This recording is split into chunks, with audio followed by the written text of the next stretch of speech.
We begin with entrepreneur and investor Alexis Ohanian. He co-founded the social news site Reddit when he was in his early 20s and is now the company's executive chair. He's also making seed investments in startups as managing partner of Initialized Capital, a firm he also co-founded. And he's here with my colleague, Atlantic staff writer Alexis Madrigal, to talk about the search for the next big thing and all the other weighty issues of the day. And it gives me enormous pleasure to say, Alexis and Alexis, the floor is yours. I love hearing it. Thank you.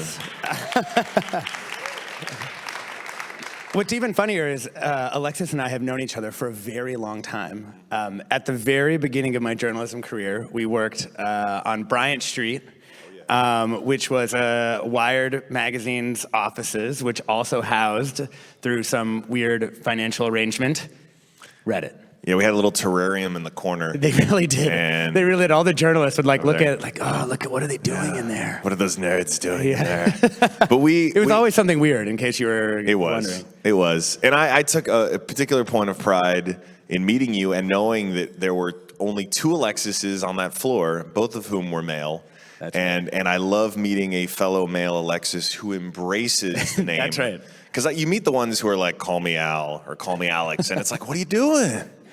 Own it. Yeah, you love own the it. name. This Love is our who name. You are. And so it's much respect. We're going to talk the future of tech, but does anyone here know why our name became a name more associated with women? There's a particular moment in time, and it was when Joan Collins was the star of Dynasty. Mm-hmm. It was and Dynasty. It was the number. They ran it twice a week, and it was number 1 and number 3 in the ratings every week. So that's when it happened. I was in Mexico. I was born in Mexico, and my parents just didn't know. What's your excuse? What year was that? I feel like it was in the 80s. It was in the 80s. It was the latest. So I was born in 83, and in that year, my father was a big fan of boxing. He had been for a decade. And Alexis Arguello, no way, Nicaraguan boxer, was my father's favorite fighter. And he said, I'm naming you after Alexis Arguello. Because obviously, for the rest of your life, people will just assume you were named after this Nicaraguan boxer. And not Joan Collins. And not Joan Collins. Yeah. So it goes. But I'm still in that story, actually. That's what I was named. I was also named after Alexis Arguello. He was a hell of a dude, hell of a fighter. Tragic life in the end there, but a hell of a fighter. And a gentleman fighter. No, I'm serious. I know it seems oxymoronic, but Google it. He was known for being a really sort of gentlemanly good guy. Let's talk about technology. Yeah, okay. So, you've long been obsessed with the sort of democratizing potential of the internet. What could go wrong? What could go wrong? And in 2013, you published a book called Without Their Permission. Yep. And I just want to quote you one line, which was your summary for the book. Okay. There's a unifying message here. The internet is already doing awesome things, and it's just in its infancy. Do you still believe both parts of that statement? Do I believe the internet is still in its infancy? Yes, I do. Do I believe it is still doing awesome things? Yes, I do. Do I think, though, that there are also, what set up this whole question, that there are also costs associated with that the platform can provide or produce? Absolutely. And I think that's the thing. The thing that's most frustrating for me now is I wish we were able to have a thoughtful discussion about it, about the technology, about the implications of it at a higher level, at a societal level, at a level in the halls of Congress that I would be proud of, but we're very far from that.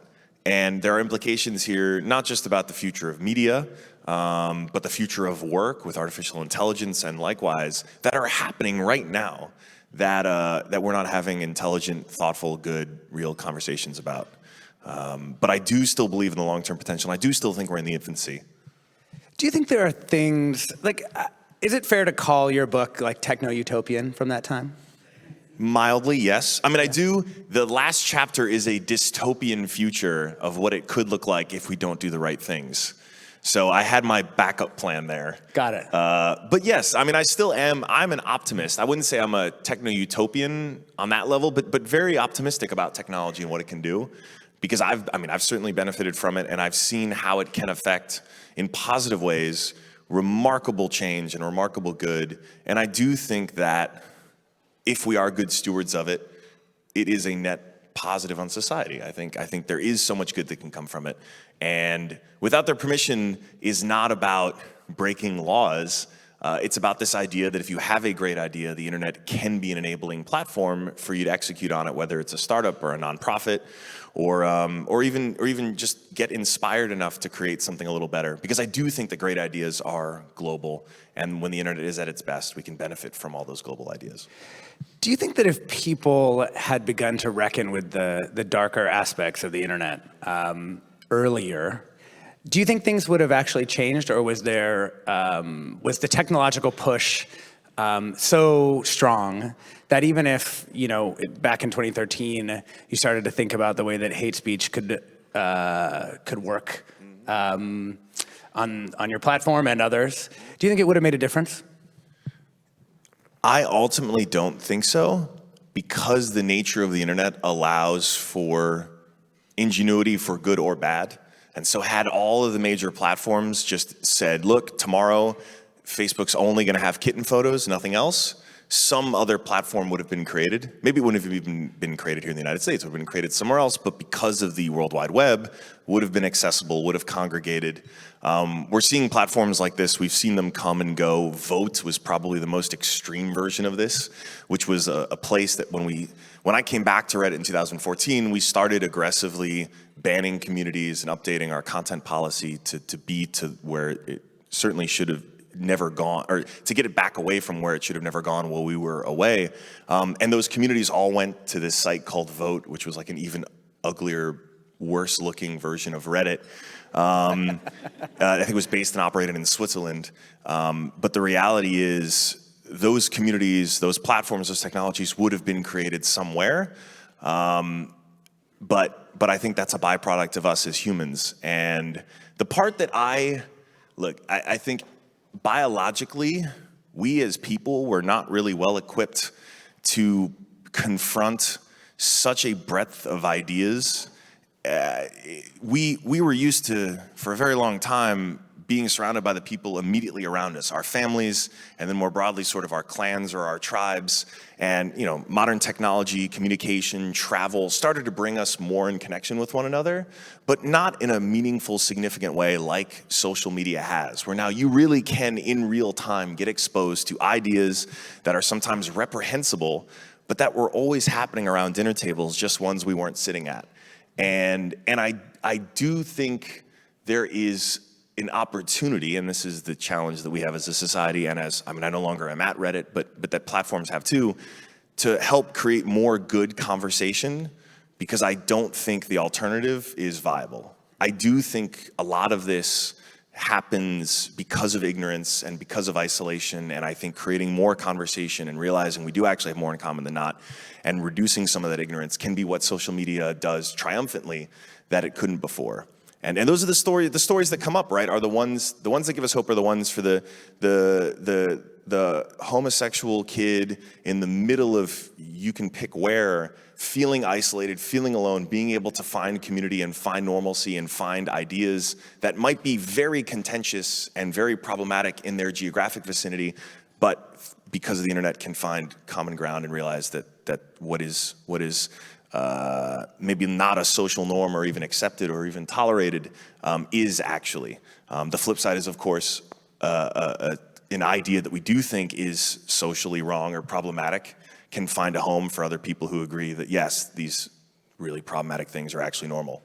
Sometimes I think that the original sin wasn't so much connection or social media, but was actually the concept of virality. Because in a lot of cases, people are, in fact, just talking with people they know, but kind of randomly and with unpredictable consequences, people get suddenly elevated into a realm where tens of millions of people know who they are after no one knew who they were, the week before.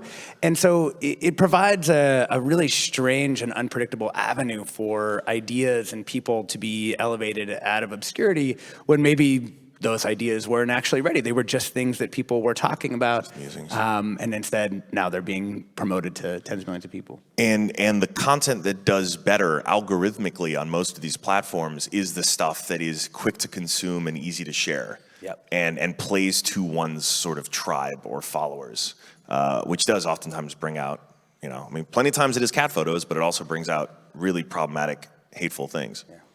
So given the current shape of the internet with a lot of power concentrated in the hands of a few platforms, certainly relative to 10 or 15 years ago, what do you think a 22-year-old Alexis Ohanian, leaving the University of Virginia would be doing right now? What would I be doing right now? I think I really do believe that we've reached a kind of peak social where the old model of following individuals has to a certain extent run its course, where, I mean, it's not going to go away, but I do think we're now at a point where, because of all those mechanisms you were talking about, what people are craving more than ever are real senses of community. And I think we're going to see a retreat and a withdrawal to platforms, probably new and emerging ones or others that exist now, that are places for people to feel like they are united by, whether it's a passion over their favorite esports team or whether, I mean, we invested in a company called Girl Boss where they have a massive community of millennial, mostly women, who are young professionals who want this sense of shared identity and community and want an online home that's not LinkedIn to come together and talk about everything from negotiating a higher salary to whatever they want to, I don't know, what their plans are for the weekend. And so I think, again, as an optimist, I think that is great because in most cases it will enable a bunch of new platforms to come up to give people those spaces to feel empowered and enabled and safe. The downside of it is like those other communities we find reprehensible are going to find other places to go. They're going to find other platforms that are probably more underground than not. And when this stuff works well, it enables someone to see a perspective they wouldn't normally see in a way that demystifies something they normally find scary, frankly. And this is that crossover point that I think we'll have to figure out. And so what would a 22-year-old version of me do? Probably build some version of that platform.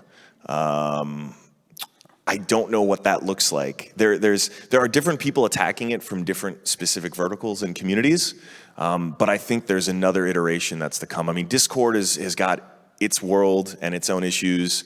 There's Telegram and other sort of mobile-based ones. I mean, Slack even is a version of this. Do you think Facebook, which has been talking about how they're trying to build tools for community, has any chance of becoming that? No, I think well, because I think one, they're not incentivized. Not that Reddit people have always hated Facebook people, but no, I mean, yes, because I am still a shareholder in Reddit, and so I have a bias here.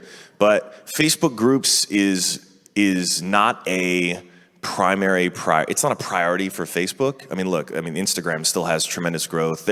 I feel like all of the energy, all of the hardest working, best sort of all the energy in the company, those people are focused on Instagram and WhatsApp.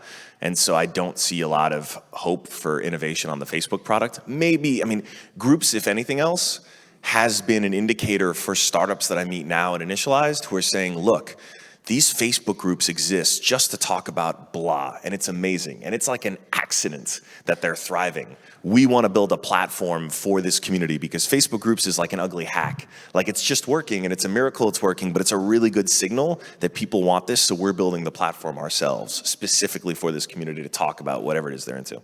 Do you think it's possible that social media in 10 years, we'll look back on this era and we'll just be like, that was a mistake? You know, like technology companies have moved on. They've done other things. We've got, in 10 years, maybe we'll have self-driving cars, self-flying helicopters, whatever it is. But you know what? Posting everything all the time? No, not doing it anymore. I think there will be behaviors that will look antiquated and weird. But on the whole, I do think, I don't see how the genie goes back in the bottle. I think it evolves in the same way that, like, I'm sure there were a bunch of people, first they started printing Bibles, but then I'm sure they were printing pornography at some point. Some actual historian can verify that. And they were probably like, oh, what are the Germans like? What a disaster. This was for Bibles. And my mom was German, so I do a pretty good German accent. I'm glad you went with the German. It was better. And so they were probably really upset because they're like, this was for Bibles. And yeah, there was a bunch of smut, and then there was evolution. I guess that still exists, but the medium adapted and evolved, and I think yeah, there are going to be behaviors we're going to look at and be like, well, that was dumb, and that was a bad idea. But the overall social media, that's not going away. I mean, this is the means through which media is being shared digitally, and it's not going back, but it is evolving. I do believe that. It's just been interesting because if you would have looked at the model for a social network, 5 years ago, it was like you put everything that you do into the space, your pictures, your messages, your thoughts. And now the most popular emerging platforms are all about messaging, and they're all about like private, semi-private, and disappearing messages, not like... Or karaoke. Or karaoke. Yeah, right. TikTok. Yeah. You know, on TikTok? No, your kids are. Yeah. Yeah. To the genie going back in the bottle question, though, how many people here have deleted a social network or an account? Like an app off your phone or an account? Okay, but Facebook doesn't count. If you're, yeah, see? Yeah, exactly. It's an interesting question. Let's talk about some of your other investment theses at Initialized. What are you most excited to be investing in right now? I really selfishly want technology to be that good force that I know it can. And we're still, at the end of the day, we're not social impact investors. I'm not going to try to lie like we are. But I do think we have a front row seat to new technology. And so I know we talked a little bit about AI stuff early on. Like we reached the turning point in the last year and a half, 2 years, where the technology, the hardware required to do really impressive intensive processing got cheap enough. The software, the libraries, the things people were building on were good enough. And frankly, even like off-the-shelf cameras were cheap enough and good enough, thank you, China, that we can do amazing things right now with computer vision. There are companies right now that are effectively teaching robots how to see in very meaningful ways, everything from self-driving cars to you can visit the standard market on Market Street, where it's basically a 7-Eleven where you don't need to check out. You just take the Coca-Cola and you walk out. And that is happening right now. And it's an amazing user experience, and I believe there is a net positive impact on society because it's an easier way to shop, and frankly, it's kind of fun. But there's a real impact there because a ton of jobs, and my first job was in retail, CompUSA, a ton of jobs are going to be decimated because the amount of labor needed for that work is probably going to be like a tenth of what it was historically. And then you look into food service and restaurants, and that's another one. My second job was at Pizza Hut. I feel a kinship to these, where you're talking about, a significant portion of the American population, tens of millions of people in these two industries, where those jobs will be decimated, and it is a net positive on society. I do think it overall allows for better service, it's a better experience, but the repercussions of this are things that we're not at all prepared for. So while honestly, it sounds like a net negative. It sounds like a positive for the consumer and a negative for society. I do believe that the jobs that are, and so you've probably seen this chart. If you haven't, Google it. I'm sure the Atlantic's done an article on it. If you look at job growth for routine work, so whether it is manual labor, like physical labor, or cognitive labor, routine work jobs have basically been flat since the recession. There's been a little bit of growth, but not much. And historically, not too much even before that. The non-routine work, whether it is cognitive or whether it is manual, so whether you're a software engineer or you're a barber, those jobs continue to grow. And that story, for me, is the story of the next couple of decades, where AI, where software and hardware, is going to keep doing those jobs that are non-routine better, cheaper, faster. And I deeply believe those jobs are not satisfying jobs because they are routine work. Whereas the non-routine jobs, like I said, whether it's a software engineer or a barber or a plumber or a welder, require you to have to make creative, very human decisions, or require you to be empathetic, right? I have no worries about a robot ever doing my sister's job. She's a nurse. Because if a robot were ever capable of doing a nurse's job, the robot would just say, fuck it. I'm not doing this. Like, this is no way in hell, right? There are things that require an amount of human empathy that I believe will always be the realm of humans. And so what gets me excited is, one, investing, yes, in the companies that are going to, in many ways, reduce the amount of these routine jobs by making something better, cheaper, faster through technology, but also investing in companies that are enabling this non-routine work that humans are just better at, that we get more satisfaction from because they are mentally stimulating, because your job entails solving a problem, or if you're my barber, like solving lots of problems and dealing with a therapy session and doing all the things an amazing barber does, right? Those are uniquely human jobs that I do think give us more fulfillment. And I think it is a net positive on society in the long term because it means more humans doing more fulfilling jobs. But in the short term, if we're worried about a few coworkers upset about their minds being shut down, we're talking about millions and millions of workers in cities upset because those jobs are shut down. And that's the part we're not anticipating, we're not talking about, we're not thinking about. And unfortunately, it's not a what if, it's like it is literally happening now. So I want to talk a little bit about the a little sideline into the culture of technology. You've done some interesting public thinking about masculinity, and I wanted to ask, how has being married to Serena Williams changed the way you think about being a man in technology? In this industry, which is notoriously... It's a problematic industry. And let's be honest, you all are here because I'm married to Serena Williams. But, I mean, I know, I get it. God, how many billion-dollar companies a guy got to found? But that's fine. I get it. She's the greatest, and so I think. Look, it has. I don't want to say. I'd be lying if I said it didn't change my view at all. But I do think that it has helped me in new ways really come to appreciate the opportunities and advantages I have. And this is not something I don't think there was ever one in particular realization. I think the biggest moment for me was realizing, we had a pretty strong parental leave policy at Reddit that I was very happy to take because at the time, I just wanted to spend time with my wife and kid. And I was like, great, 16 weeks. I'm going to tell everyone about it because I want other men in this industry to take this time off. And then she had all the complications she had after the birth. And I saw what it was for us, for her, for everything, how traumatic that was, knowing we had all of the benefits we had, financially, emotionally, structurally, family, we had everything going for us, and it was still an awful trauma I would not want to put any parent through. And it was then that I upon this all happening, really started talking to people who had been campaigning for a national leave policy in this country. And I learned that we didn't actually have one. I very naively just thought oh yeah, this is something every startup does. What kind of dumb country wouldn't have a parental leave policy? That's a good question. The only developed one that doesn't. And it's sad that it is this way, but until it really affected me, I wasn't aware of it. It's not that I didn't care. We had a policy just because Caitlin Holloway, who's our VP of People and Culture at Reddit, was just this is the right thing to do. And I was like, great, this sounds like the right thing to do.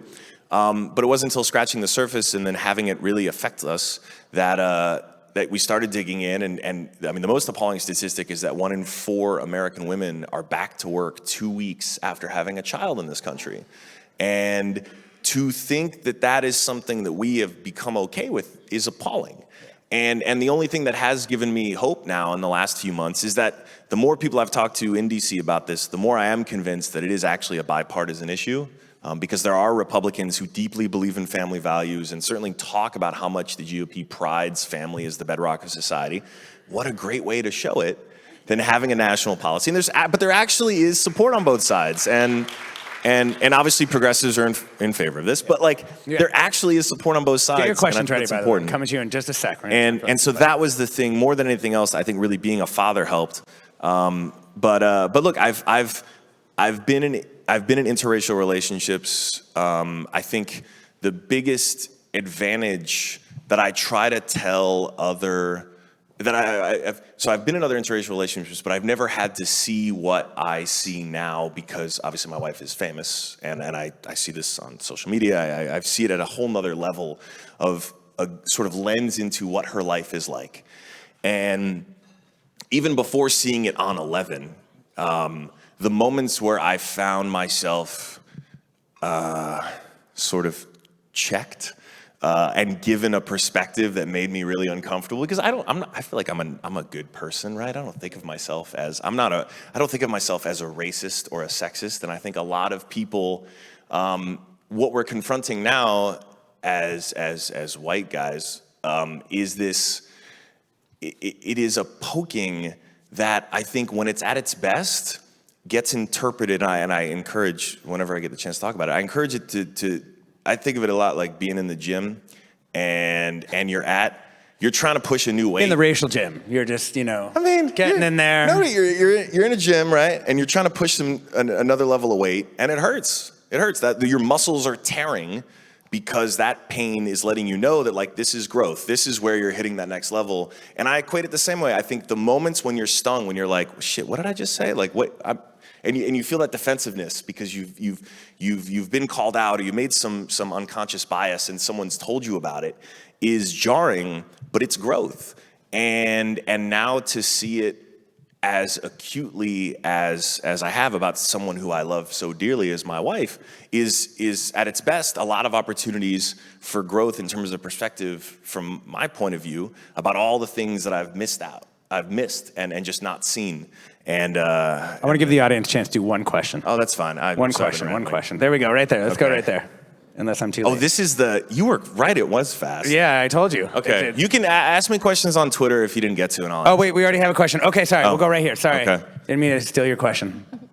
Hi, I'm Binta. I'm an artist, and I really love your work and what you're talking about. Me? The Bay Bridge is behind you guys, like this photo, and it makes me think about the internet, and that's an abstract of data, that light installation that flows on it. It's responding to waves and turning them into light. And I just wonder, like, the internet now is really, I feel like, at an early stage, like what you were saying, where instead of, there's no FM, it's like AM only, and we're ego-driven. But what about when data becomes smart enough to actually irrigate our everyday experience, our energy, how we live? So I'm wondering if you could talk about what you think are future applications of the internet, because right now we have one that's much more on clickbait and things like that. And are there any companies or people out there doing things that you think shows that future? Well, so I do try to think about all this now through the lens of having a child, because it has just made me less selfish, and so I'll answer it that way, which is I want her to inherit an internet that really is the best of us. And literally one of the companies I just started incubating probably 6 months ago is doing some really clever AI and ML work to basically win the arms race against harassment online and be able to create really, really smart moderator tools that could ultimately be paid for as a service by all the top social platforms. Like Facebook and Google can throw money at the problem and they still can't solve it. But for all these other companies, it's a constant arms race that you're always losing. And artificial intelligence and machine learning has gotten to a point now where we can actually do some really clever work. It used to just be you give them a list of words that are banned, and then eventually they realize, okay, that word is banned, so we're just going to replace it with an asterisk. And then you can kind of keep playing this cat and mouse game, but eventually they decide, okay, we're just going to use the word light bulb. And whenever we say kill the light bulbs, we in this community know what that means. And so that's when we reached a breaking point, and we're just now starting to get these tools in place to be able to know when that's happening and snuff it out. And so there is a future of the internet that has a constant presence of software curating our experience. And I do think there is a very real need for that, right? To curb the harassment, to curb a lot of the stuff we don't want. The other side of it, though, is this really is an arms race. And so the bad actors in this world will also eventually get some version of those tools, and they will be able to curate their experience as well. And this is where I think this is an important part of the solution. That's why I'm putting a lot of money and time to help try to make this part happen. But I also know that there's a part of this that still has to be human and still has to involve conversation and communication, because it can't just end up with all of us on our own little internet, our own little experience. And I worry about that. I think about that a lot. I spent way too much time on the internet as a kid, and I'm fortunate it worked out. But the internet was far less immersive and far less sort of addictive than it is today, because the tools have just gotten so much better. And so I keep going back to, I think there has to be human connection that ultimately lets us get to experience the best of all of this, because I do think most people are good people, and I've got enough data points now to really believe that. I'm going to cut you off there before I'm not done. I think too much about Okay. There is whether a people are stadium. actually good people. There is like even on a platform with hundreds of millions of users, the problematic actors are actually basically, you could basically put them all in a football stadium, under 100,000 people. It's just, they have such an outsized impact because of their tenacity, because of their vulgarity, because of all the et ceteras. And half of them are probably Russian bots anyway. But if I can give you any hope, it is that the number of truly vile people there online are actually very small relative to the rest of us. And it's important to remember that. And at its core, it's important to remember the person sitting across from you on the subway or the bus is actually not a monster. And that's like the billboard thing I'd want everyone to know. But we're going to continue to go off into our own worlds until there has to be some kind of reunion for us as a society. And I hope the internet can be a part of it and not a problem. Thank you so much, Alexis. No, thank you. Thank you.